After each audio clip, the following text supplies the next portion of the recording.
This highpoint.com 400 betting preview and betting picks episode of the NASCAR Gambling Podcast here on the Sports Gambling Podcast Network is brought to you by Circa Sports. Circa Sports is back with their Circa Survivor and Circa Millions contest. $14 million up for grabs. Get all the details now at circasports.com. Driver, start your engine!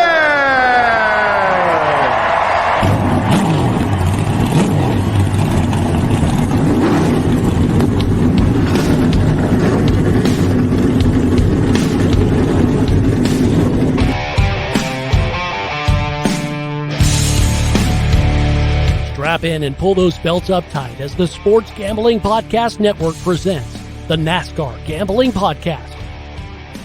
I'll wreck my mom to win a championship. I'll wreck your mom to win a championship. With all the news and the best bets for your NASCAR weekend. It refrains me from not beating the out of you right now because you asked me stupid questions. But since I'm on probation, I suppose that's improper to say as well. If you could talk about racing things, we could talk about racing things. Now, here are your hosts, Rod Villagomez and Cody Zeeb.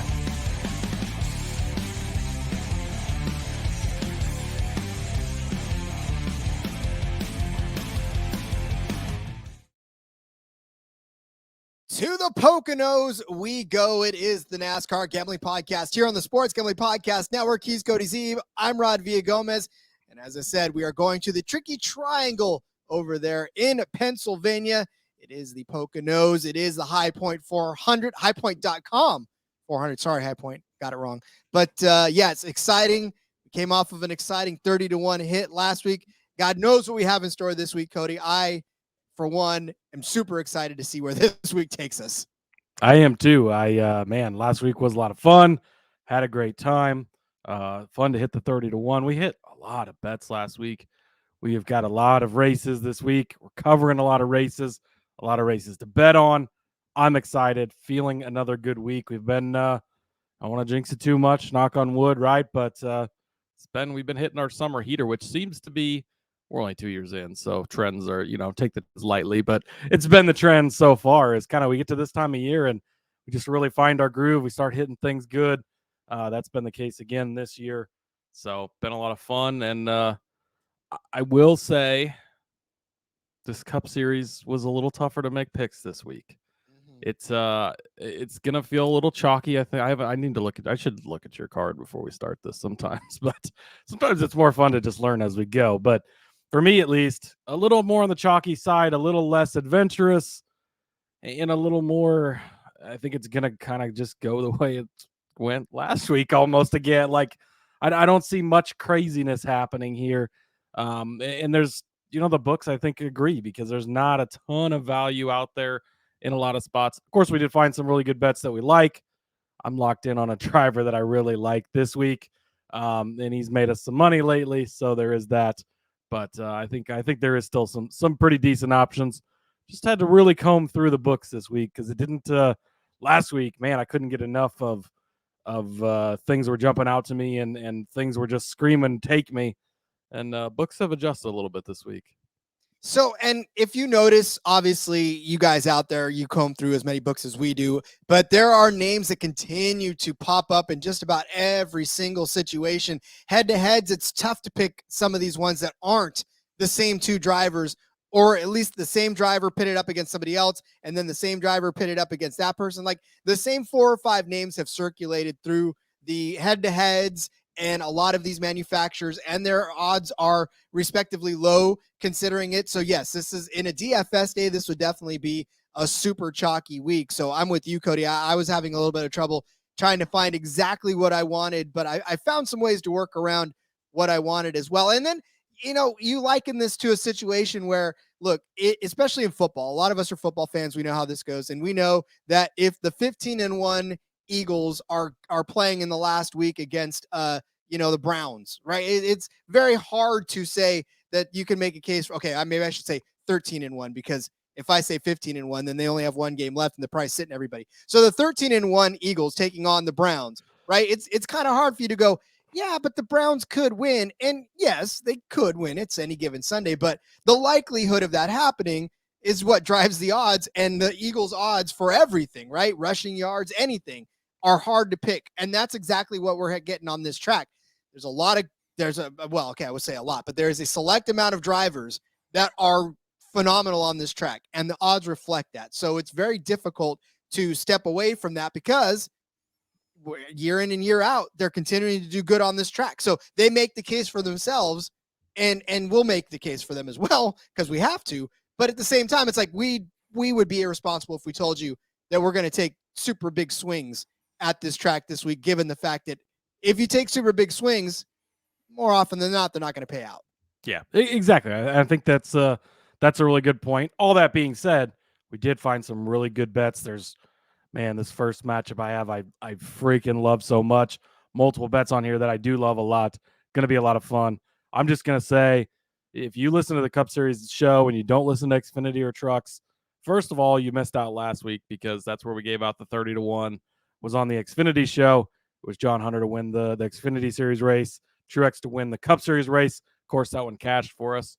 If you listen to this one, you got Truex at 7-1 as well, but a lot better if you had the 7-1 and the 30-1. So listen, but man, Truck Series, there's no, so weird, Rod, but it's late on a Tuesday here.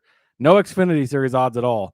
We've got Truck Series odds though, and full slate of Truck Series odds. So we may end up doing shows in a different order this week, depending on how things come out. But I am super, super excited to give out Truck Series bets this week.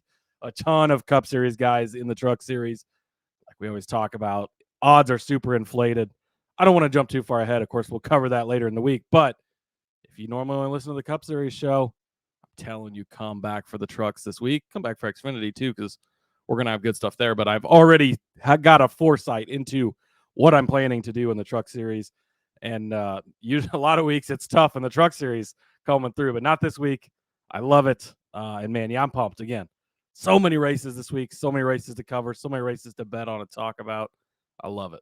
Me too. And again, like you said, the Truck Series was a very fun, eye-opening experience in the odds market. So going to be fun talking about that, but it's always fun talking about Circa Sports. Circa Millions and Circa Survivor are back. You get $14 million in guaranteed prizes, all up for grabs. You want to play Circa Millions? Get 5 NFL picks against the spread each week. Try to make those millions. And for Circa Survivors, just like any other Survivor platform out there, pick a different moneyline winner each week. Hopefully, you survive from week to week and cash your bet. Enter in Vegas. That's the best part about this. You can enter in Las Vegas and win anywhere. You can play anywhere, win anywhere. Doesn't matter. Just enter in Vegas initially. If you're there in the last week of August, say hi to Sean and Ryan. They're going to be out there. The Sports Gambling Podcast proper. If you don't listen to them, well, first of all, I'm sure that's how you found. So you guys are listening to them already. But if you've kind of stumbled upon us and you want more in-depth on every other thing out there, go to the mothership, Sports Gambling Podcast. They have it as well. Go out there to Vegas in the last week of August. Meet them. Have some fun. More details on this, as always, go to circasports.com. circasports.com. Tell you what I do with that Circa Sports money, though. That $14 million. I would fly you, me, and probably 10 listeners out to Pocono to have some fun. I know that I got my friends Seth and Elliot from the back road on the IBT in between media. They're going to be out there having some fun. It'd be fantastic. Although I know you're going to be in Iowa this weekend, so you wouldn't be able to make it, but we'd figure something out. We could probably fly everybody out everywhere. I mean, if you got enough, right? You hit the Iowa race and then you fly over to Pocono and make it work out. But it's $14 million. Hey, the pilot's willing to do it for that, I'm sure. Exactly. I'm sure we're gonna have the Rod Villagomez 400 next year too if you hit that, because why not, right? Just sponsor a race yourself. I'd do it. The NASCAR Gambling Podcast. There you go. 400. The NASCAR Gambling Podcast, presented by Rod Villagomez and the Sports Gambling Podcast Network 400. Then it would sound like a regular race, right? With all of those words in it. Presented by Walmart, John Deere, M&M's, like the string of everybody. The NASCAR Gambling Podcast 400 via Rod Villagomez sponsored by Sports Gambling Podcast Network, presented by Underdog and Circa, and the list just goes on. That would be amazing. I'd probably have to throw the 10th Mountain Whiskey in there too. We've been talking to them. 10th Mountain Spirits. I would definitely do that. So, all right. Before we go too far down the rabbit hole, this is, of course, like we said, it's the Pocono Raceway in Long Pond, Pennsylvania. Drivers will take 160 laps around this 2.5 mile paved track. It definitely is Remember how nice it was last week, Rod, to have a track that had some comparable tracks. Yeah, this has zero. We call it the tricky triangle because it is a triangle. It's not an oval. It's not a super speedway. It's not a short track. It's literally pretty much 3 drag strips into some pretty sharp corners. And that's what they're going to be facing. Different bankings, different situations. And they base each corner off of some different corner. I was just thinking about that. I was going to see if I could look it up quickly. I know that one of them is based off of Indianapolis. So there is that. Yeah, each of these corners represents a different track and a different way that they go about it. And Pocono is actually not owned by NASCAR or Speedway Motorsports, so it is its own entity. And that's the thing. One of the few places. Yeah, turn 1 is modeled after Trenton Speedway, which is in Trenton, New Jersey. Yep. Turn 2 is the tunnel turn modeled after, like Cody said, the Indianapolis Speedway. And then turn 3 is modeled after the Milwaukee Mile, which if you can know and figure out where Milwaukee is, then that's where turn 3 is. So yes, there is no turn 4 at the Pocono Raceway. It is literally Milwaukee Mile too, making a comeback for the Truck Series later this season. They're going to be there in the playoffs end of August. So it's always been a fun track. Yeah. Get sidetracked again, but it's a day for it. But yes, it is 2.5 miles, a lot like the super speedway, obviously, but not a super speedway because you're not going to be reaching the speed. You're not going to be drafting on this track for sure. It's a beast in and of itself, and everybody that gets around it will tell you exactly the same, which is why there are drivers who excel on this track. And we're going to talk a lot about them because this is a very unique track. Yeah, exactly. I mean, there's nothing at all like this. First of all, it's shaped like a triangle. So that in and of itself is the most unique characteristic, obviously. But yeah, like you said, it's 3 different straightaways. They're all different lengths. They're all different bankings. It's 14 degrees in turn 1, 8 degrees in turn 2, 6 degrees in turn 3. I believe all 3 of them are different. Are they different shapes or different lengths rather? They pretty much all are. Yeah, because when you because you have the very, very long one, and then it's kind of a mid-size one. You know, from 1 to 2 is mid-size, and 3 to 4 is much short, or 2 to 3 rather is much shorter. There is no turn 4 here. No, there's not. So yeah, it's a triangle. That's what it is. It's a long track. It's a big track. It's gonna be fast, and there's nothing to compare it to. It's not. And there's not a ton of characteristics even from any of these other places we go to. I mean, you can't compare it to super speedway because it's not that style of racing. Intermediates, it's hard to compare it to because it's not the oval shape and it's more flatter, and it is its own. I mean, this one really more than any of the other ones that are their own, and there's no comparables. There really isn't anything else you can take this from. Other than just kind of how things are going for drivers currently and how they've done at this track in the past. I think those are going to be the 2 main things you're going to look at. It's pretty much the Frankenstein of all tracks in this. So obviously those of you what an idea too. To come up with a triangle shaped track, like how fucking brilliant. Like it's great. I love it. Man, we need more odd. Indianapolis is kind of a rectangle, right? So it's still an oval kind of, but it's at least a little different. A triangle? Oh man, it's great. Yeah, and I would have probably never ever thought to have made a triangle track. So which is why I'm not intuitive and I don't have what do you call that when obviously I don't have it, so I don't know what it's called. When you can come up with ideas. Yeah. Shout out to Roger Ward. He was the architect on this. A World War II P-38 aviator in the United States Army Air Force, and then an American race car driver with 26 victories in top echelon open wheel racing, 2 Indianapolis 500 victories, a couple USAC national championships. This dude was a baller. And yet he came up with one of the more iconic and brilliant of all of the races on here. And here's the thing about this. They've been running this as a Cup Series since 1974. First race was won by, I was going to give Cody a chance at 1974 to figure 74, Richard Petty. There you go. Richard Petty in his 74 Dodge won this. Boy, that's a hard guess to make. Seriously, right? 73, or 75 rather. David Pearson drove his 73 Mercury to the victory, and then of course Petty again in 76 won it in a Dodge. So yeah, I mean, and they came here twice a year for a while, from 82 to 2021, I think.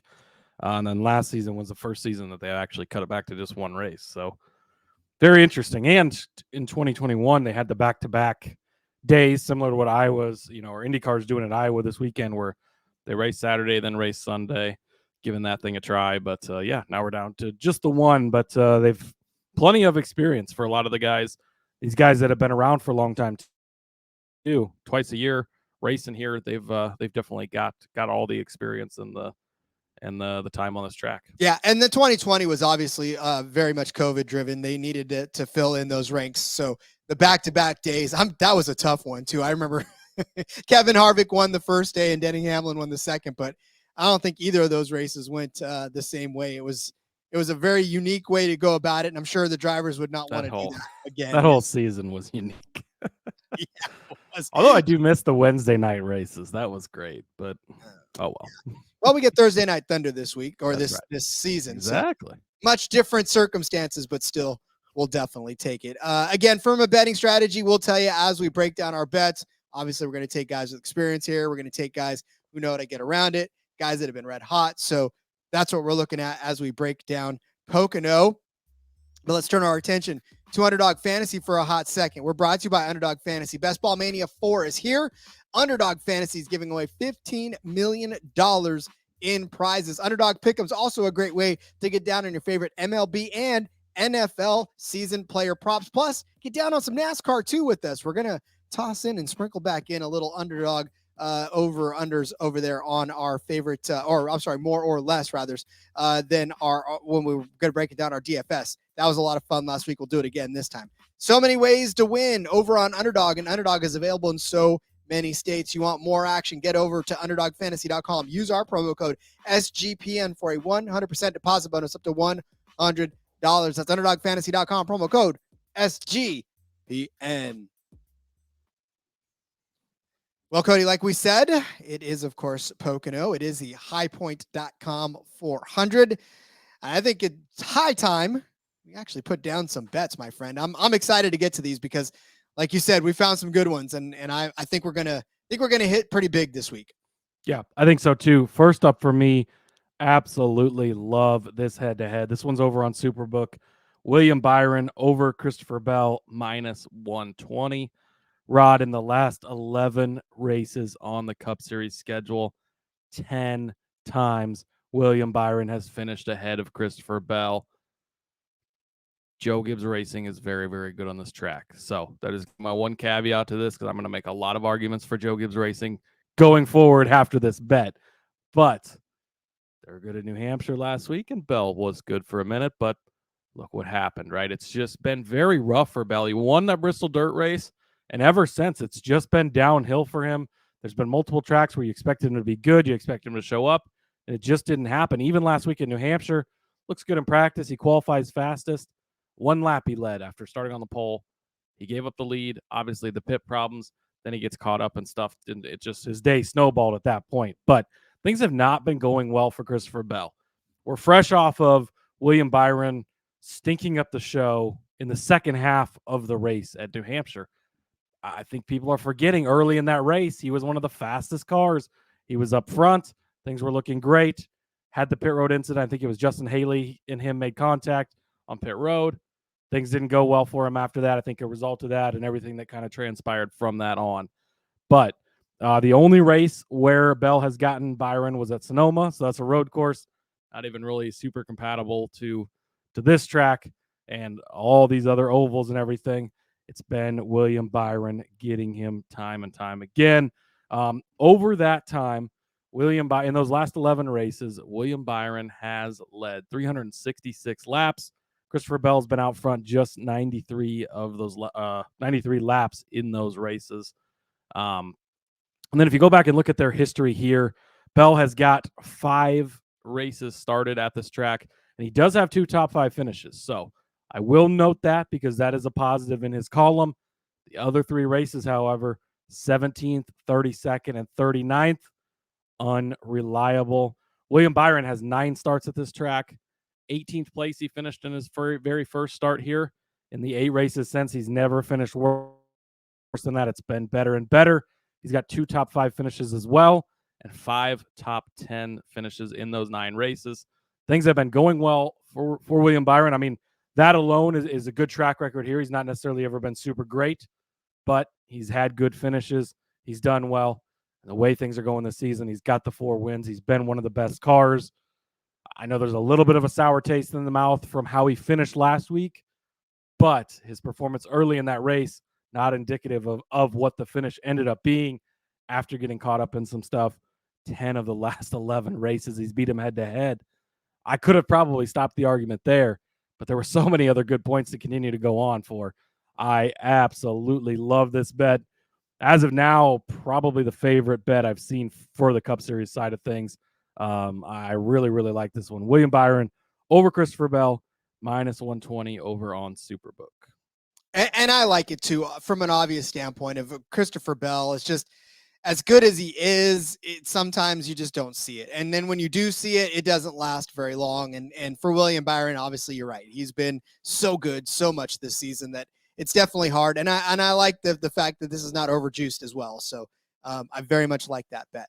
All right, listen, if you listened to the F1 Gambling Podcast earlier this week, then you know I'm taking big swings this week. I'm taking some pretty big risks on Rod's trying to switch roles. He wants to be big swing guy. That's usually my job. I don't want to be like, this week sort of lends itself to big swings, I think. And like we said, there's a lot of safe plays out there, and that's fine. I'm going to give out a few more safe plays later on, but I think there is some value rather in taking some swings. And this is one of those that I think there's some value in. And again, you're going to say to me, this is a pretty big swing, Rod, because Eric Jones has not been fantastic this season. Legacy Motorsports has been sort of marking time until they can get into those Toyota rides next year. And I get it. But Eric Jones top 10 odds on Bet365 plus 550 for a top 10 finish for Eric Jones. Now, again, you say to me, but Rod, Eric Jones only has 3 top 10 finishes this season. And you're absolutely correct. I 100% agree with you. But Eric Jones over the last couple of weeks has finished in 11th place in both Atlanta and in New Hampshire, knocking on the door of a 10th place finish. The week before that, 16th in Chicago. We know how much of a ridiculous mess of a show that was in Chicago. He still finished 16th. Is that a top 10? No, but who knows what could have happened had that race played itself out. 8th place in Nashville, right? 18th in Gateway, still not fantastic there, but he's been close. 14th at Bristol Dirt. Again, none of these are top 10 finishes. I understand. But Eric Jones has been knocking on the door. Of the legacy drivers, he is the one that has suffered the least amount of tragedy over the course of the whole season, right? And he's kept himself clean enough to make, like I said, back-to-back 11th place finishes. On this track, as a driver of the 43 car, he finished in 9th place last year. I'm impressed, not just from a 9th place finish, not from a 10th place, top 10 finish for Eric Jones, but the fact that he drove from 34th to 9th to finish in the top 10 last year on this track. I guarantee you it's probably going to take another Herculean effort like that this week to get him back up to the front inside the top 10. He may even start about 34th again, but he's highly motivated. He's able to do it on this track. He's able to find it. The 2 years before, rather, the 2021, he finished 31st. That was bad. But as a Joe Gibbs driver, Cody just talked about it. 3rd place in 2020, 2nd place in 2019, 3rd place in 2019, 5th place in 2018, 8th place in 2017, 3rd place in 2017. So, again, he knows how to get into the top 5. He knows how to get into the top 10. This is a track that he's comfortable on. I know the equipment's not the same, but again, he's been knocking at the door. I think this is the week that he'll find himself, by hook or by crook, as my buddy Matthew Berry always likes to say on his show, into the top 10. Yeah, I think that this isn't a bad bet either way, because this legacy team has been so up and down that if they suck, oh well, they sucked and they've sucked all year, right? It's plus 550. Who cares? But there's still that chance they could be good. We've seen the flashes. We know it's there. Eric Jones is very, very talented guy. I still deeply believe in Eric Jones' talent. I think he's a very good driver, and we know he can get it done. Some really good finishes here, obviously, in Joe Gibbs equipment, so that's going to skew it a little, but he could do it. One other thing I want to mention, too, you're going to see a lot of games in this race. So this track is so long, it takes so long to get around it. It's going to look like road courses have in the past when it comes to stages. You're going to have people staying out trying to get points. So there's guys that are on this cut line, the McDowells, the Elliots, the Allmendingers, the Suarez, those types of guys probably going to try and stay out and get points. If you have guys leading the race that want to stay out and get that playoff point because they want to pile those up, they might stay out. But I think as long as you're basically with that lead pack, you can pit, get back out, not lose your lap, and flip the stages. So with the last couple of laps, we're going to see that. And so with games like that being played, you could see guys like Jones get off strategy, end up in the top 10. This Pocono is notorious for races being cut short. And surprisingly, the weather actually looks pretty good here this weekend. Like, knock on wood, because, it's been rough for like a month and a half straight with NASCAR races. But Friday, there could be some weather. It'll affect some Xfinity Truck Series practice and qualifying. But rest of the weekend, at least as of now, looks good. So might not be an issue. But in the past, there's been fog issues. There's been, literally fog has shortened races to end them early. There's been other things. So Eric Jones, though, definitely a guy who can put himself in position. Just depends which legacy motor club team shows up, right? Whether it's the one that does good or the one that runs out back all the time. But plus 550, I think that is worth it. Next up for me, Rod, I would not touch this guy at all last year. Now twice in the last 5 weeks, he's cashed 30-1 or higher tickets for us. I'm back on the Matin Truex Jr. train. Top 5 minus 120 over on Bet365. Why not, Rod? A top 5 for a guy who, let's throw out Atlanta and Chicago over the last couple weeks, right? 2 complete wild card races, super speedway, somewhere we'd never been before. If you throw those 2 races out, Matin Truex Jr. has been on freaking fire. He has got finishes of, oh boy, my notes are just all over the place this week. I need to work on that. It's because you're super excited. That's all there is. I am super excited about it. But Matin Truex Jr. Has 3 straight top 2 finishes in a row and 5 top 5 finishes in a row. Again, throwing out Atlanta and Chicago. Didn't have good finishes there. I don't care because of the styles of track they were. But very, very good finishes from Matin Truex Jr. Joe Gibbs Racing. Again, we talked about it in the recap show yesterday, but Denny Hamlin won this race. Kyle Busch was second last year. They were both disqualified after the race. First time NASCAR disqualified a driver since 1960. Chase Elliott was awarded the win. But if you count that Gibbs win, and all it was for was a piece of tape underneath the wrap, likely did not contribute to them actually winning. But NASCAR with the new car, they wanted to send the message, sent the message, whatever. So we're going to count that as a Gibbs win. 6 wins in a row on this track. 7 of the last 8. That's actually not accurate. That is for the just this race, I guess, technically, which is the second or the first race. But either way, they've won a lot of freaking races here lately. That's the point. So Gibbs has been very, very good. He's been good. He's on fire this season. He's back in the points lead.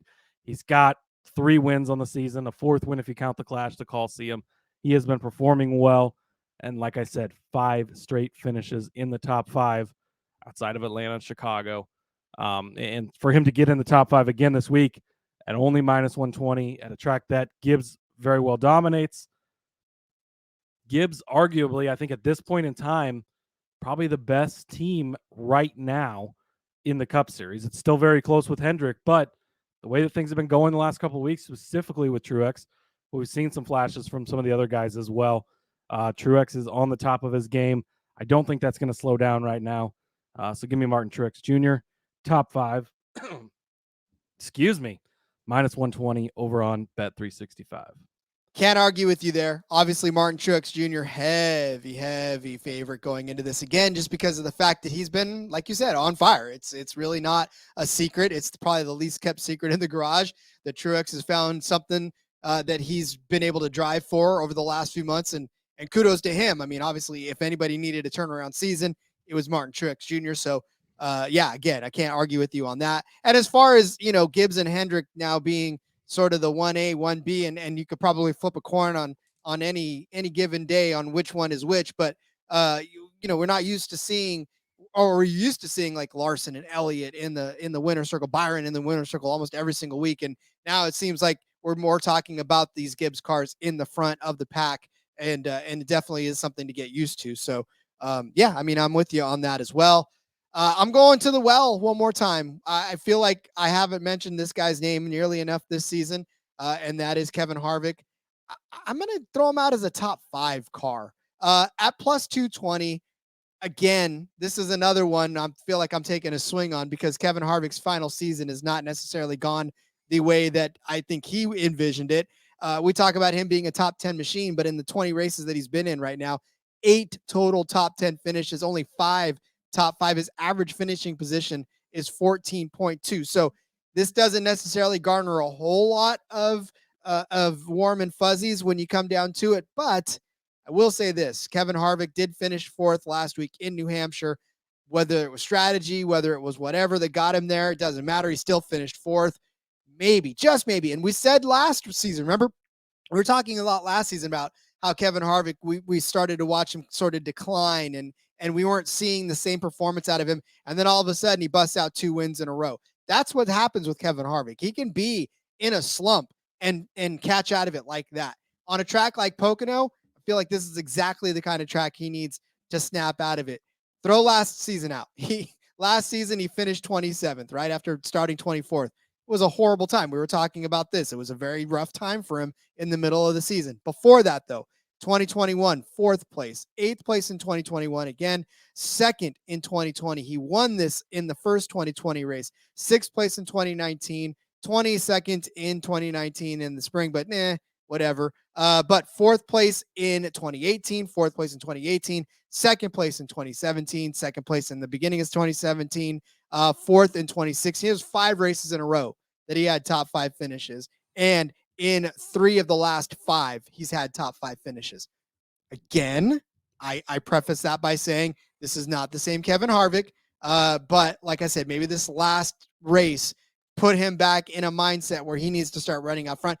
And look, time's running out on his final season. He doesn't want to go out with a whimper. I'm sure he would love nothing more than to put a good solid run out there on the track to sort of, make it to where he's not going out and just sort of pittering out, right? They say old soldiers never die. They just fade away. Well, old drivers never die and they just fade away. And I don't think he wants to do that. I think he wants to go out on at least really better terms than finishing 30th, 29th, 24th over 3 races of the last 4. So give me Kevin Harvick top 5 plus 220 over on 365. Again, I like the plus money aspect of it.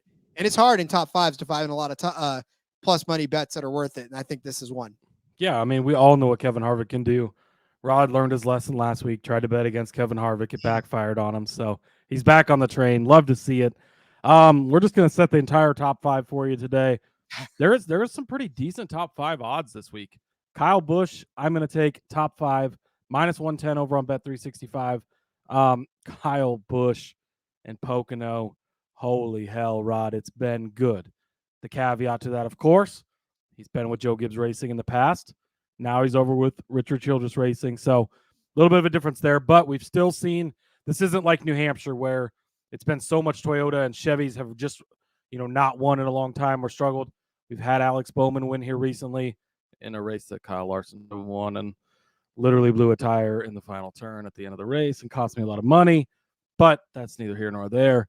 But we've seen other guys be able to win in Chevrolets as well. So it's not completely out of the picture, but 3 races in a row at Pocono. Kyle Busch has crossed the line in first or second place at this race. Again, disqualified from second place last year, but crossed the line, top 3 races in a row. 11 of the last 12 races, he's crossed the line, finishing 9th or better. 4 wins in that 12 race span, 7 top 5 finishes. Oh boy, man, I'm all over the place today, Rod. But let's listen for all you guys out there. It is late right now, and both of us got done with some really long days. So sorry. Yes, it has been a long day, but that's okay. I do still have my notes written here. Before last week, Kyle Busch also had 6 top 10 finishes in a row, 5 of those being top 5 finishes. So Busch has been really on a good run lately. Until last week in New Hampshire, we all know, right? He spun out in practice, spun out in qualifying, spun out in the race. New Hampshire was just not his week, not his day. All that's behind him. I think he's going to get back to a track that he absolutely loves. He's very, very, very good at, and things are going to go well. Something else that I've been looking at when I've been trying to see how I think that Kyle Busch is going to do. How did the 8 car do with Tyler Reddick at these tracks? Because there seems to be some correlation. And I don't have all the stats to back it up, but to me, what I've noticed, there seems to be a correlation with if Tyler Reddick was good at it last year, Kyle Busch also seems to be good at it. I think a lot of that goes to Randall Burnett, how they're setting up this 8 car. They've obviously got some things figured out. And Tyler Reddick finished second place last year after the disqualifications, right? Crossed the line of 4th, but ends up second Chase Elliott in the final official results. 9th and 11th in the 2 races prior to that. So very solid positive results from Tyler Reddick. You throw in Kyle Busch, having a hell of a lot of success, right? He's already got 3 wins this season on all 3 different styles of tracks. He's been very good throughout multiple races. He's got, again, before last week, 5 top 5s in 6 races. So been very, very good run for Kyle Busch. I think that keeps up this week. Only minus 110 for one of the best, if not the best driver at this track in recent history, over on Bet365 to get a top 5. Give me some Kyle Busch. Well, I'll chime in on that one a little bit later, but I fully support that one. I think that's a no-brainer as well. I'm going to get into one of my head-to-heads. I have Brad Keselowski over Bubba Wallace on this track. Now, for Bubba Wallace, it actually isn't as bad a track as one would think. Since he joined the 23 team, he actually has had some success on this. In his time with the 43, not good. A strew of 20th place finishes, a 30th in there, a few times. But since joining this 23 team, he had gotten progressively better. 14th in 2021, 5th in 2021 again, and then 8th place last year in the 2022 race here. But listen, he's been getting in his way quite a bit this season, and it's rough for Bubba. And again, after a good finish last week, you would think that maybe, just maybe, he's got himself turned around, right? He's got an 8th place finish in Loudon, and there was a stretch there that he, 4th place in Kansas, 5th at Darlington, 4th at Charlotte. You had thought to yourself, all right, he's on a tear. But then 30th in Gateway, 17th at Sonoma, 15th at Nashville. Not bad finishes, but you would expect more out of Bubba. 31st, 25th in Atlanta before an 8th place last year. It's just, again, it's a hit or miss situation for Bubba Wallace. And I don't think he's really in the right headspace for this race in particular, even though, like I said, he did finish 8th, but a lot of that was strategy related too. He started 8th, finished 8th, but there was a lot that happened to Bubba Wallace in between that. So for him to be able to pull out an 8th place finish was a miracle. I don't know that if things would have shaken out a little differently, that would have been any different. For Brad Keselowski, I mean, his season has not necessarily been the glowing portrait of a perfect season either. 8 top 10s in 20 starts, but he is riding a decent 2-race stretch where he's finished 6th in Atlanta and 5th at Loudon. So he even outperformed Bubba Wallace in that last race. So his average finishing position, Brad Keselowski, 14.9 for Bubba Wallace. But look, Brad Keselowski on this track has been phenomenal. Now, granted, it was in that 2 car, and it wasn't in the 6, right? Where last season he finished 14th in the 6 car. But before that, 3rd place in 2021, 10th in the one before, 11th in the 2020, 9th, 8th, 2nd, 38th, but fifth, second, third, second. That's the potential of Brad Keselowski. And last week we saw him get into the top 5, which I think is his potential again.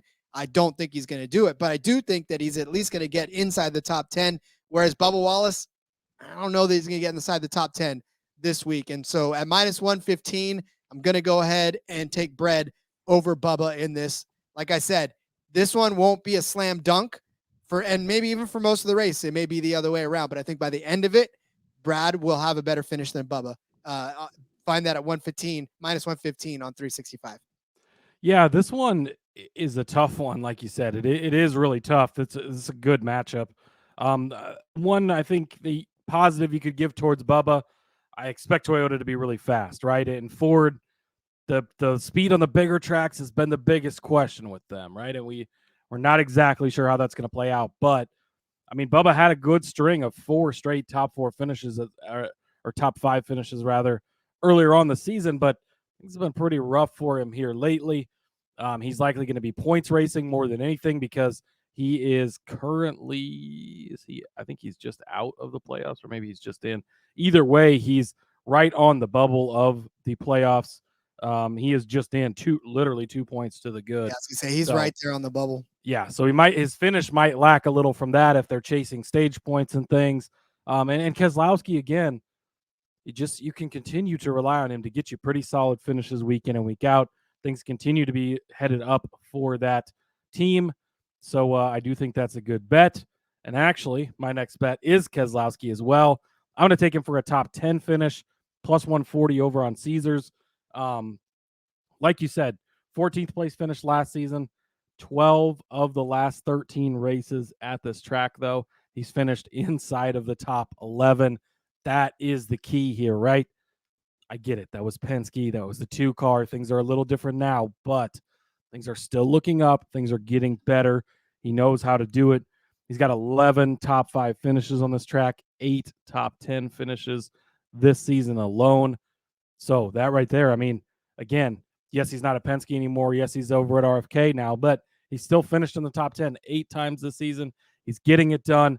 They continue to show improvements, and 12 of 13 races before last season inside of the top 11. That is very solid. You're getting him at plus money. Things are going well for Keselowski. Things are going well for the RFK camp. So I like him to get in the top 10, plus 140 over on Caesars. He just feels like a different driver right now, where I think, again, last season we talked about it. Maybe the stress of being the owner and the driver of the team really did sort of play into it. I mean, we thought he would be able to sort of glide into it and be all right. And maybe, just the pressures of it got to him. And maybe this year, he's got a better understanding. He has a whole season behind him where he was the owner driver, the off season to sort of get acquainted to what that was going on. And now this year he could just concentrate on driving, whereas the other stuff is still there. But I mean, he's got a better handle on what his role is. So again, I think I like it. And now, maybe even now, as the season is progressing into the summer months, he's even got more confidence behind him. And again, we saw it last week with that top 5 finish for Keselowski. So maybe that 6 car is going to be a player toward the end. And it's definitely got the speed to be. It just needs to have the consistency for it. And of course, both the cars, the 17 as well, looking good. So definitely like that. And one other thing too, he's racing full time in the SRX this season. Again, it's 6 races, right? But he's doing all these Thursday Night Thunder races. Joey Logano, his former teammate, was in the booth this past weekend talking to Alan Bestwick, which, by the way, Alan Bestwick, one of the best in the business. I miss him calling NASCAR races, but love seeing him at SRX. But Joey's like, I asked Brad, I'm like, dude, you own a team. He owns a manufacturing business. He's got all this shit going on. Why are you doing this? And Brad was like, I just want to get back to racing more. Like, I love racing. So I think that helps a guy like that. Like, he has got all these responsibilities, all these things. He's got young kids at home. He can just go out there, have fun on a Thursday night, get back to short track racing, how he grew up. And I think you saw that last week, right? Gets him into the groove for the weekend, ends up with a nice solid top 5 run and for a great week. So I think that things like that help drivers and guys like Keselowski. I think it's getting him in the right mindset, and things are just going to continue to click and go well here. And that win, he's going to snap that win streak here soon, Rod. I don't know if it's going to happen this week just yet, but I do like him to be in the top 10 for sure. It's like those guys that get promoted to manager, those guys or gals that get promoted to manager, and they miss doing what they were doing before they were a manager, and they just want to go back out and do more of what they love to do rather than the administrative stuff of it. So definitely love to see that for him. My next head-to-head, it's another tough one. But again, like I said, these same names keep popping up in these head-to-heads, and it's very difficult to take away anything else from these other than the same names. So I'm going to take Kyle Busch over Kyle Larson in the Battle of the Kyles this week. -125 over there on Bet365. And it's so hard to try to make a case for Kyle Busch over Kyle Larson because everybody knows and says, well, it's Kyle Larson, Rod. Over the last several races, what is it? 1, 2, 3, 4, 5, 6, 7 races. 5 of those, he's had top 10 finishes. And in 4 of those, they were top 5 finishes. I get it. I understand. Last week, he finished 3rd in Loudon, which was, again, another solid finish where Kyle Busch did not have the exact same one.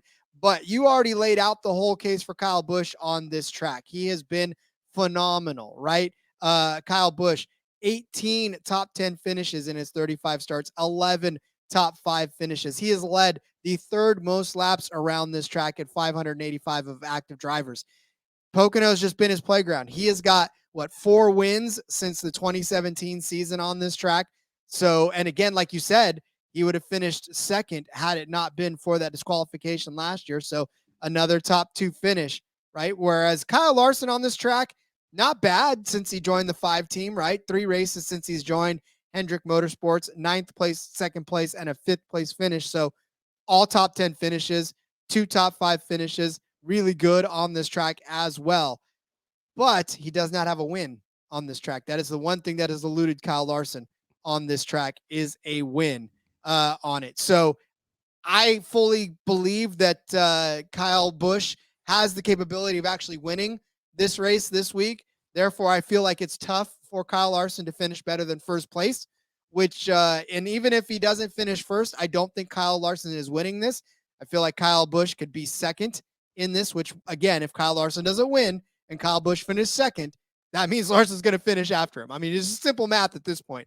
And at -125, again, I feel like for Kyle Busch, this is a great week for him to break the slump. He's been in a rut, this guy. And again, like I said, it's not as if the finishes for Kyle Busch have been tragic, right? I mean, we can't weep for Kyle Busch, who's been one of the better drivers all season long with his 3 wins, 12 top 10s, and 7 top 5s.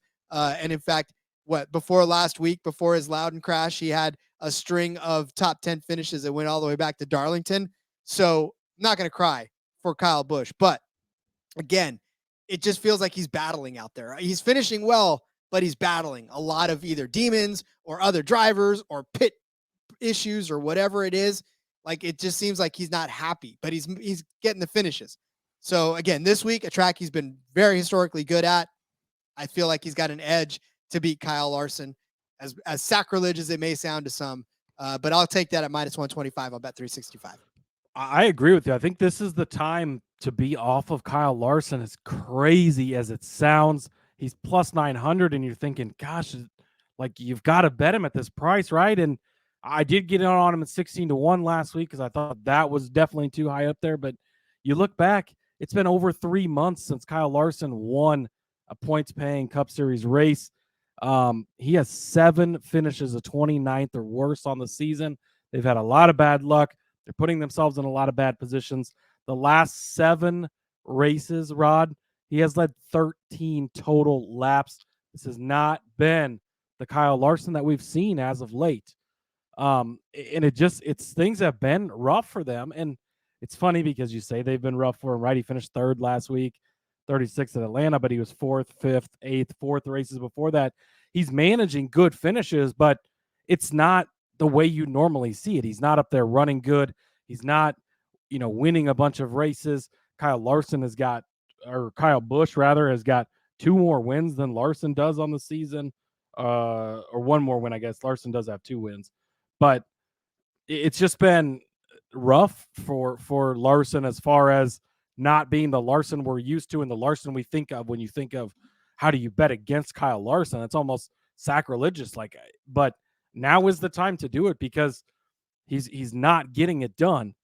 Now, could he snap out of that this weekend, lead every single lap, win the race? Yes, of course, right? He's the talent and in the equipment that once they figure it out, watch out, because it's going to be scary, right? And we know that. He's 2 seasons removed from winning 10 races, plus the All-Star race, plus blowing a tire in the final corner at this track to make it 11 races. But it's just, I think now is the time you have to bet against him until he, again, how many times do we talk about this before, right? Until somebody proves otherwise, you go against them. Once they do, you snap out of it. But Kyle Busch, we've both talked about him, so freaking good here. And Larson just has not been up to that level here lately. So I think that the Busch route is the way to go here. I concur. All right, Cody, what do you got next? Next up for me, I'm going to go to the Michael McDowell train, a guy that we're both on in different ways this week. Top 10 finish, plus 800 over at Caesars. Absolutely love this. Michael McDowell right now is pointing his way into the NASCAR Cup Series playoffs. He didn't have to win the Daytona 500. He didn't have to win a race. He is just pointing himself in. Not by much. He's only 1 point to the good right now, right? But he is pointing his way in. He finished 6th here last year and 8th here in 2020. So that is 2 top 10 finishes fairly recently for a guy who's 8-1 and having probably the best season outside of winning the Daytona 500, obviously, because that makes the season pretty good. But I mean, it's been really crazy. And in his last 9 races here, he's finished inside the top 21 in all of those races. So again, he's making it to the end. He's being clean. And for a guy like that, if you're staying up inside that top 20, how much more does it take to get into the top 10 at 8-1? I like those odds there. He's got a top 10 finish in 4 of the last 6 races. The one thing that scares me a little bit about this is if they points chase too much, it could throw the strategy off and his finish might not be as good, but they might play the strategy game the other way and try and get a better finish, take advantage of it. We'll kind of see how that part plays out. But I think at 8-1, it's definitely worth a sprinkle on Michael McDowell to take a top 10 plus 800 over on Caesars. And there's drivers, especially the guys that we consider, and I say this with all due respect to everybody, but back markers, right? And I know Michael McDowell is not your typical back marker. He's not a Ty Dillon. He's not a BJ McLeod. He's not any of those guys that typically we hardly ever talk about on this show. But he is a guy that, you don't necessarily talk about all the time, and he'll pop up every once in a while. And just like you said, exactly like this, he'll pop up with a top 10 potential. And if he plays his cards right, who knows? I mean, probably not going to win this race in particular, but, maybe a top 5 happens for Michael McDowell if the strategy is right. And if they do roll the dice and realize that they could, make their position in the playoffs a little bit better if they were able to do something. So, I mean, I agree with you wholeheartedly on Michael McDowell, so much so that I'm going to add him as the winner of Group F over on Superbook. Michael McDowell comes in as the second favorite here at plus 265 with the likes of Ryan Preece, Chase Briscoe, and Austin Cindric in this group. This is the last group in the mix. And I mean, listen, the other names that I read off, we already have thrown Chase Briscoe out the window this race. We did say he was going to pop up and do well last week. What was he doing? He was running well, and then all of a sudden he cashed his ticket. Wait, he didn't finish 10. that top 10 finish. Yeah. That's right. But he went a lap down and found his way up to the top. But we're off of him again this week because it's not the short flat track that is New Hampshire. And so we're basically taking that off the picture. But as far as Ryan Preece is concerned, he has got he had first race for him in this number 41 Stewart-Haas car. And look, we've documented over the course of the season these struggles of Stewart-Haas racing, so much so that Ryan Preece in 20 starts. Cody, you want to take a guess how many top 10 finishes Ryan Preece has? Just off the top of your head. I'm going to say maybe 2. You're going to be 2 more that you're wrong. It's 0. Wow.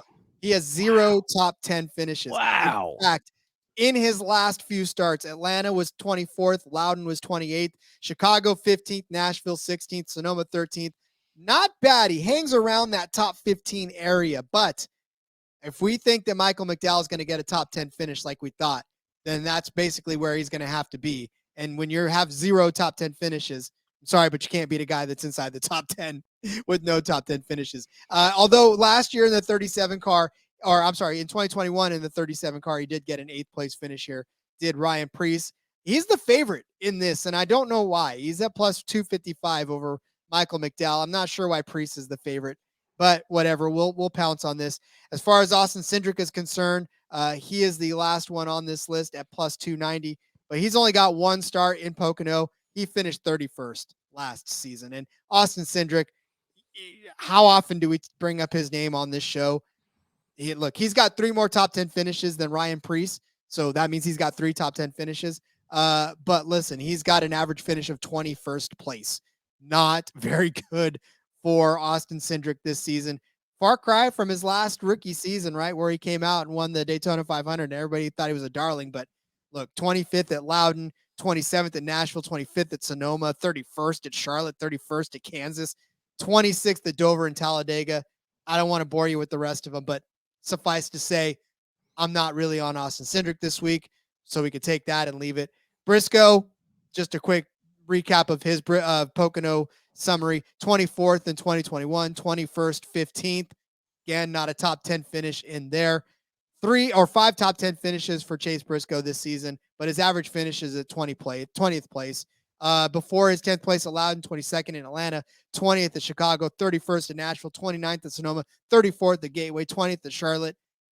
I don't need to go on. It's not Chase Briscoe. It's Michael McDowell in winner of Group F at plus 265 over there on Superbook. Bank that down. I think that's going to cash. I love this. I actually had this one selected. I didn't look at all of your bets in a whole, but I did notice you had this one, so I had to cross it out, unfortunately. But I really, really love this group. Stewart-Haas Racing, outside of Kevin Harvick, is going to suck ass this week. Once again, it's not a short, flat track. They will be trash. BJ McLeod is in this race. He'll likely beat Chase Briscoe yet again, as he's done most of the season. Ryan Preece, same thing. He's going to be out to lunch. Is Austin Cindric racing this year? TBD. I have not heard of him lately. So Michael McDowell, easily the guy to win this group at plus 265. I love this one, Rod.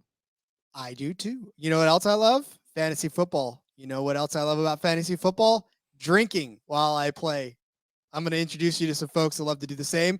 We'll be back with our winners after this. Hey everybody, if you play fantasy football, especially in auction leagues, or you're a whiskey fan. Yes, exactly. Check out the Sports Gambling Podcast Fantasy Football Channel show, Old Fashioned Football. Coming to you every Tuesday morning, give us a listen. We'll bring you the latest fantasy football data, including The Injury Report, studs and duds, Waiver Wire Targets, and suggested fab. Market Movers. After all, we are the Marks. He is my hubby. And she's J Mark's wifey. And we're bringing all this to you while drinking an old fashioned and giving you our honest review of a different whiskey every week. All that and more, hop on over, give us a listen, come for the football, stay for the whiskey. This ad's almost done. Going once, going twice. Sold.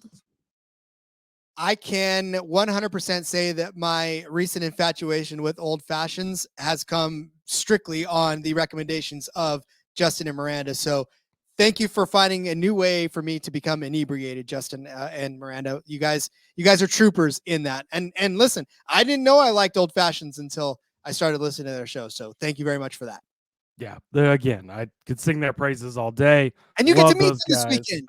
Yes. Hopefully that's in the works for sure. I'm super excited. That's going to be a lot of fun to finally get to hang out with them and meet them in person and probably have 1 to 50 old fashions. Somewhere in that range. Over under to be released later this week. I'm taking the over. I don't care what the number is. Let's get into some winners, Rod. Yes, sir. Since 2016, this driver leads all drivers with 31 Cup Series wins. Matin Truex Jr. I'm on him once again. Of the group of favorites, he is the one I believe in the most. Denny Hamlin is tempting because Denny's been so good here. Denny's been up and down lately, though he doesn't have the current form that I want to see. Kyle Busch, the switch to Chevy, I like him to finish in the top 5. I don't know if he's going to quite have what he's had.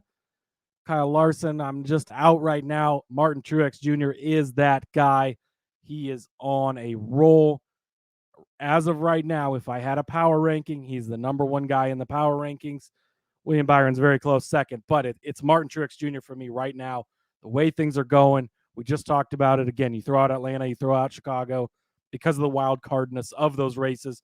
He has been on freaking fire. Picked it up last week. He led 270 laps out of 301 or so, some ridiculous number close to that. And just he's still leading laps over in New Hampshire just for the fun of it because he can. And I think that carrying all this momentum, he's got the wins. Everything is going in his favor. He's the point series leader now, and things are just going so well for Truex. Why is it going to stop this week at a track where his team is very good? He's been good before. He's got multiple wins. I think it's going to keep rolling. Give me Matin Truex Jr. plus 650. If Truex does not get it done, Byron is the other guy on the board I like. Again, as you kind of go through the odds, there's just not a ton that I really like. I mean, even in this next group, it's kind of, you got Chastain is plus 900 with Larson there. No thanks. Maybe if he was like 15 or 16, I'd maybe think about it, but Blaney's at 10-1. Christopher Bell, 12-1. Reddick, even Elliott at 16-1 does nothing for me. I mean, it's just, there's not really much else I like up here, but William Byron, again, I know that he didn't finish well at New Hampshire. The second half of the race was trash, but he's been pretty freaking good here. He was 12th in the last two races that he competed in here, but he has the third place finish in the first race in 2021. And he's got 5 top 10s in 9 starts, as I mentioned before. He just completely missed at the All-Star race, but then he came back the next week at the Coke 600, led 91 laps, and finished second. You could say he completely missed last week at New Hampshire. Look how quick they recovered on a bigger track after a miss at a shorter, flatter track like that. I'm not concerned at all about William Byron. Again, like I just said, if I was doing power rankings, it's Truex and Byron. 1-2 for me right now. I think they're the best 2 drivers and the best 2 cars at this point in time in the season. He's got all the wins under his belt. He's led all the laps lately. He was super fast to start the race last week before he got that damage that obviously hurt him a lot and just forced him to have a shit day. But William Byron, I don't think he should be as far out at 10-1 as he is. So he is the other pick for me.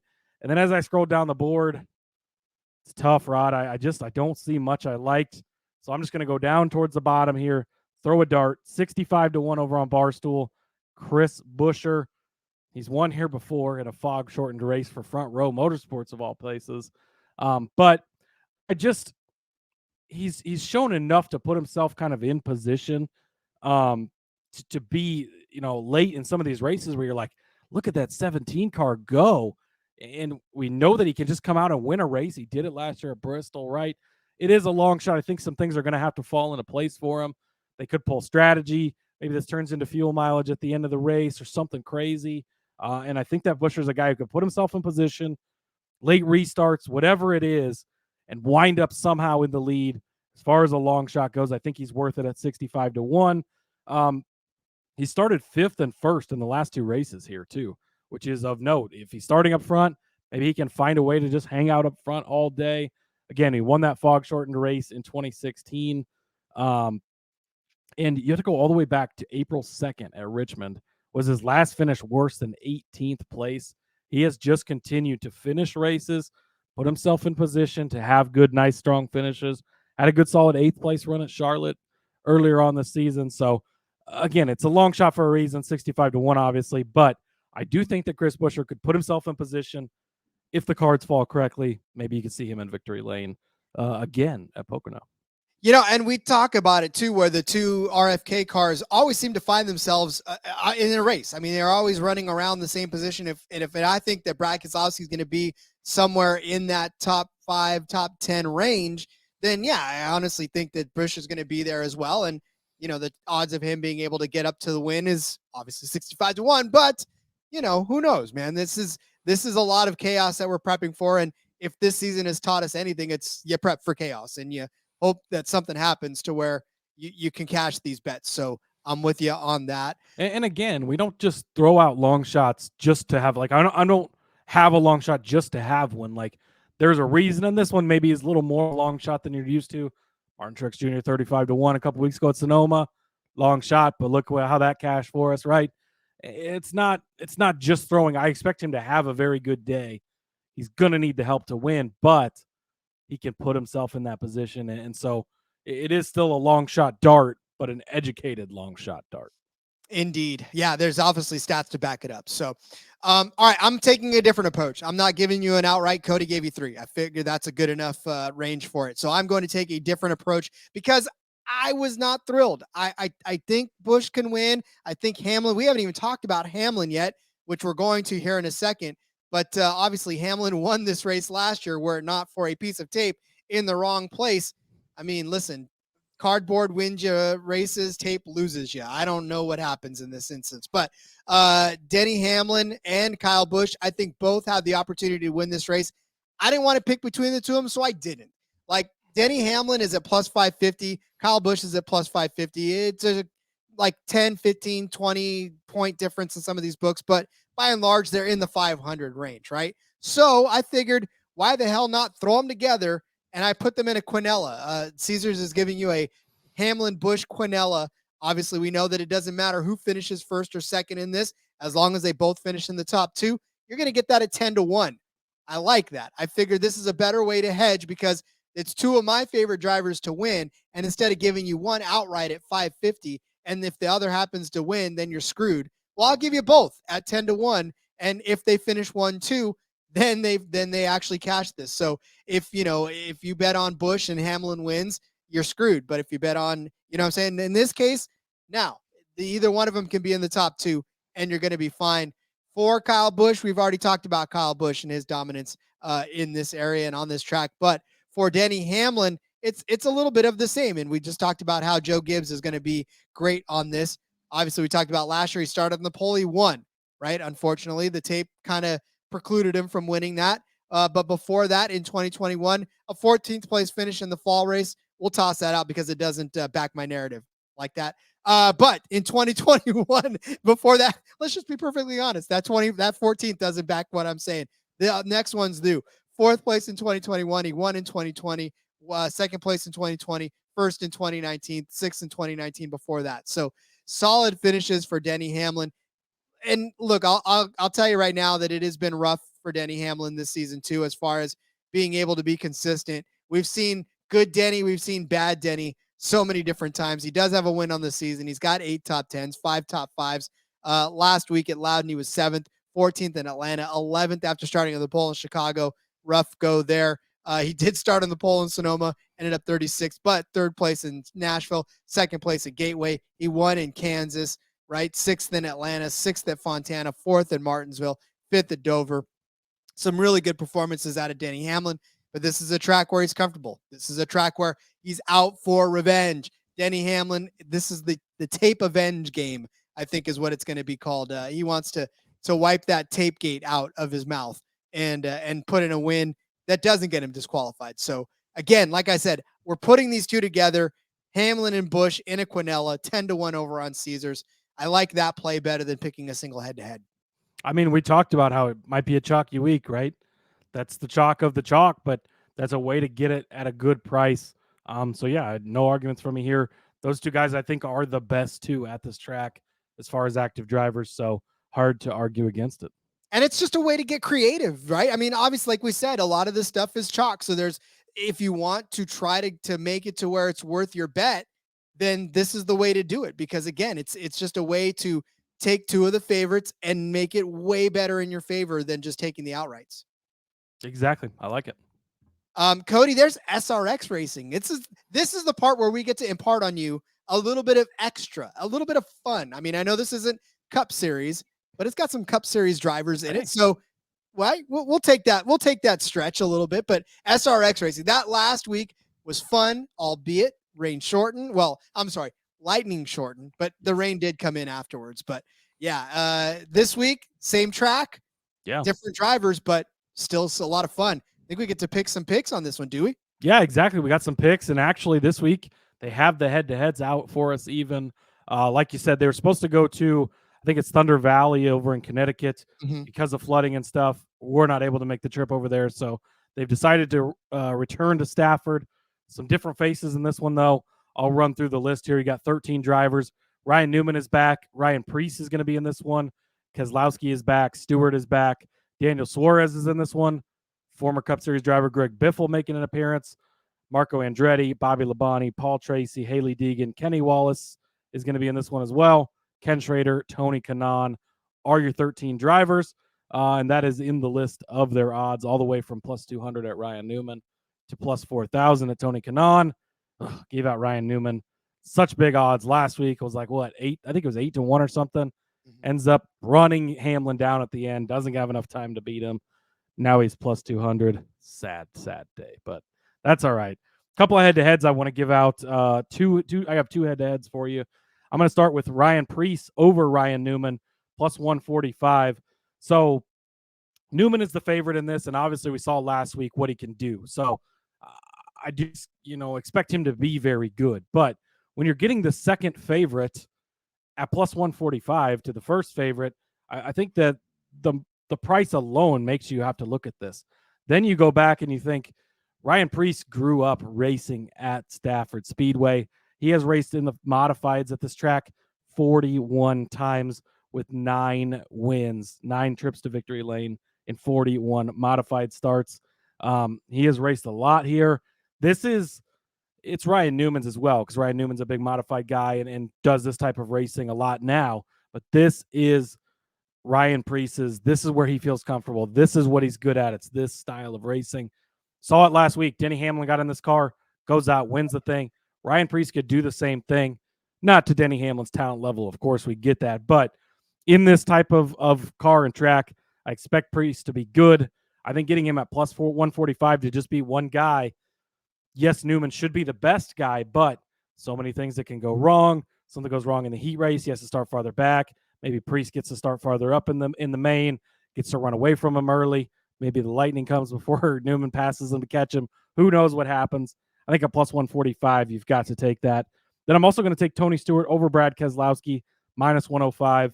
Brad did win that matchup last week because Stewart had a bunch of issues and didn't run most of the laps. But Tony Stewart is very, very good in these cars.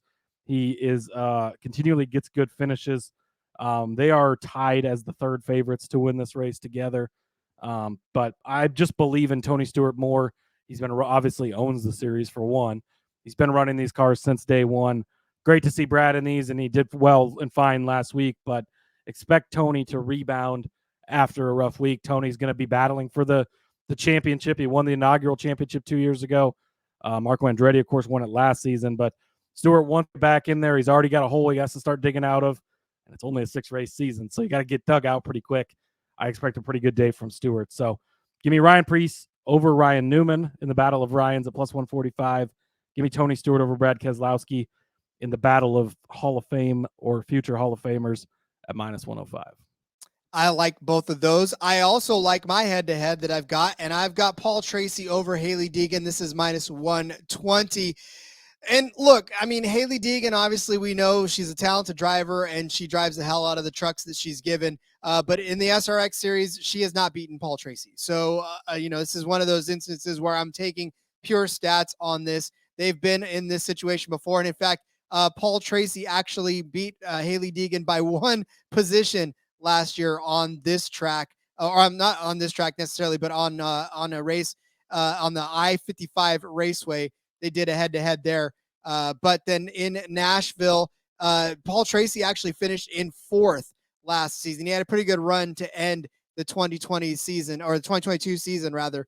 And then again, he had a 3rd-place finish to end at Stafford. So he's been good all the way around on this as well. So Paul Tracy, to me, like I said, in this head-to-head against Haley Deegan, has beaten her. Haley Deegan last week was good. I mean, listen, it was rough for her because there's a lot of beating and banging that goes around in this. There is a lot of physicality, and when you start getting tossed around in that, it's very difficult. She did have a respectable showing in 5th place. I want to know how that would have shaken out if the race got farther, but Paul Tracy finished 4th, which tells me obviously that's 1 spot higher. He still beat her in the head-to-head. So again, and now with Preece in this, Daniel Suarez is in this as well. I mean, there's a couple more Cup guys to get in the way of this, and again, I think Paul Tracy had a good run to end last season, started and back up where he left off in 4th place to start this season. So I think nothing but good things ahead for Paul Tracy. And like I said, Haley Deegan will make a show out of it, but I just don't think she's got enough to finish inside the top 5 where Paul Tracy does. Haley shares a birthday with your daughter, just turned 22 today. So happy birthday to her. Oh, happy birthday, Haley Yeah, Deegan. pretty cool. But Nice. yeah, I mean, not much of an argument from me here. These two have been fun to watch. They had quite the rivalry last season. They were going at it. Both are full-time drivers in the SRX. So always fun when they get around each other. A lot of beating and banging and not very friendly on or off the track. So always fun to watch. We got some winners to give out as well, Rod. I'm going to jump on the Ryan Preece train. He's plus 450. Again, Newman at plus 200. It's hard to lay that. Again, when you're betting this, keep in mind, as the JDK pointed out on the recap show, it's almost the WWE of racing, right? It's not completely scripted, but they'll throw phony cautions. If things are getting stretched out, they'll change things up, and they're allowed to do that. That's the rules. That's how it goes. So keep that in mind because it can ruin your bets. You can't be too mad if it fucks up a bet just because you got to expect that, right, with this type of series. So keep that in mind. But Newman at plus 200, it's tough. But I think Preece at plus 450 is the right price. I think he should be the next favorite. And just like I talked about in the head-to-head, I think he can beat Newman. Very good at this track. So I do like Preece. I think the price is right. Give me Marco Andretti at 15-1 too. It's a little bit of a longer shot. Defending series champion, though. He didn't win any races last year, which is of note. But defending champion means he ran really well throughout a lot of races. Finished 6th last week. So, again, it wasn't the best showing from him. But I think he's got more in him and as he continues to get more and more comfortable in these. And I think that, again, just based on where the odds are at for everyone, these are the two guys I feel comfortable jumping in on. One guy up near the top and then one long shot just in case shit happens. Yeah, well, I'll give you one of my, I guess, longer shots as it were too, and that's Daniel Suarez. We talked about him being in this race. He's at 7-1, and I mean, why the hell not? Daniel Suarez, obviously, we know is a driver that can hang with everybody that's on that track. I mean, he obviously is one in a road course where there's a little bit of physicality that goes into that. These cars, all things equal, that's the thing about it too. Daniel Suarez is in Trackhouse Equipment, which is one of the better teams in the garage right now, and he's been showing it that he's been able to put in good finishes with Trackhouse. But all things equal, Daniel's a talented driver in and of his own right, so he's going to be able to keep up with these guys as well. And I think given that little bit of adjustments that he needs to make to the car that he can make, I think he's going to get it dialed in. And just like you said, Cody, this is kind of like anything can kind of happen in this race, and anything kind of will. So for me, Daniel Suarez, I think that lends itself into it because obviously he grew up racing in Mexico with anything can happen, right? Kart racers and all those guys that are used to this sort of freestyle and wild out kind of driving. And I think Daniel Suarez is exactly that kind of guy. And look, when it gets a little physical, he's not afraid to get a little physical back. So do you know it's going to get physical in these races? So I think he's going to give it as much as he gets it. And I think he's got a pretty decent shot to win this race as a Cup Series regular, as somebody who, again, has been able to show that he's good. Granted, he has not been in this series before, so there may be a little bit of a learning curve, but who knows? Maybe at 7-1, Daniel Suarez can find the finish line first. Yeah, I like it. Again, I think these active Cup Series guys they race at the top level of racing week in and week out. So they've got an advantage. I think he's at a good price. So I like the call out there. All right. Well, let's do this. Get out your pen and paper. We'll go over all of our bets for this because it's been a long time since we made our first one. So you may have forgotten. So we'll recap them for you. That's what we do. Long show this week, but man, there's so much racing to talk about this week. So many bets to talk about this week. I don't feel bad one bit. Listen. So there was a CFL podcast that I used to listen to back in the day, and it was it's been so long I forgot it. But anyways, these guys had their CFL proper show that they talked about the CFL, and then at the very end, they let you know, they were like, listen, the CFL portion of this is over. We're switching to Japanese baseball now. So they would do a whole like 20-30 minutes on Japanese baseball odds and talk about that. So for me, it was like I kept listening because I I had nothing on Japanese baseball, but I loved them, so I listened to them talk. So I don't feel bad. What else are you gonna be doing on Thursday night? Like, there ain't nothing else on. It's not September. Nobody's watching Major League Baseball. Like, Thursday Night Survivor's Thunder, not baby. on. That's Wednesday night. Never mind. But all right, get out your pen and paper. We're ready for you.